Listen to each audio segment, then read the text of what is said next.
Jai Hind. My name is Rana Sumit Singh and I'm going to tell you a very interesting way to differentiate among legislature, executive and judiciary in India. So, we can represent legislature with a circle or a oval shape. The executive with a triangle and judiciary with a straight line. Now, let's go a little bit deeper into it. So what we can do is, we can divide the circle into three parts,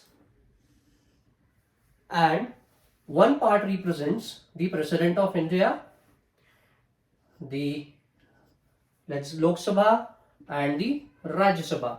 So here there are three parts of the legislature of the India, that is President of India, Lok Sabha and Rajya Sabha. And now when we come to executive, at the apex, at the top, we have the President of India. It means that when you will go to the base, it will expand.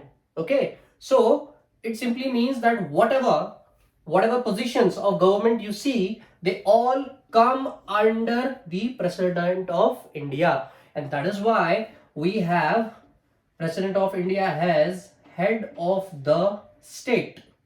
Okay, we say President of India as head of the state. So whatever state machinery you see, like you have this prime minister, you have down the line IAS IPS officers, okay, all the defense forces, everyone comes under the President of India. Now an interesting thing is, in both the legislature and executive, you will see President of India as a part. Okay, one more thing, if you will see Prime Minister, he heads the Council of Ministers. So these Council of Ministers are also visible in the Lok Sabha or Rajya Sabha, or in both of them, which simply means that they are the part of the executive. Some of the part of the executive can also be the part of the legislature, or vice versa. Okay, so here we have the legislature and the executive.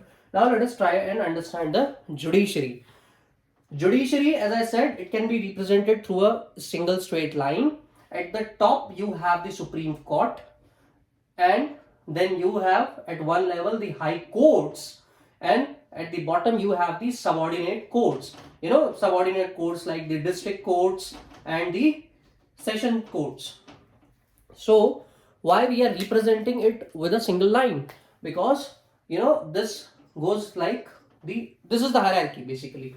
The Supreme Court is the topmost body, like we have in the President of India, but here you do not have any top position. Okay, so here you have the Supreme Court, below it you have high courts, and then below it you have different subordinate courts. Now here you will not find any of the part of legislature or executive in the judiciary. That is why we say that India has an independent judiciary. The Indian judiciary is the independent judiciary, but they are not independent of each other. Somewhere you will see some sort of overlapping.